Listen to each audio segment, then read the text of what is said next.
Tervist, me oleme Kamm Productions ja siin on meil juures veel üks Rait, meie insener. Ja tema leidis üles siis jumala hea viisi, kuidas häkkida ükskõik mis internetilehel. Ja see töötab. Esimene samm. Lahti tuleb võtta Mozilla Firefox.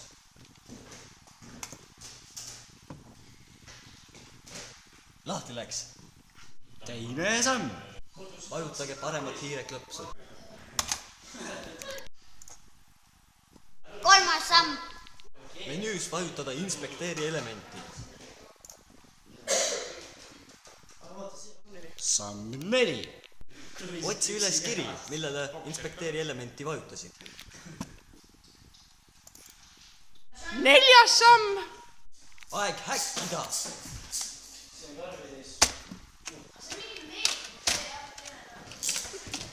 Samm 5. Vajutage Enter.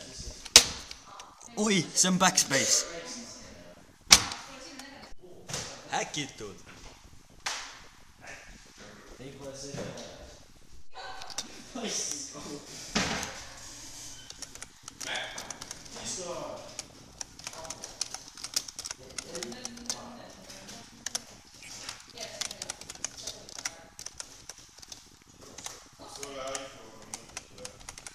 On, las nüüd seda.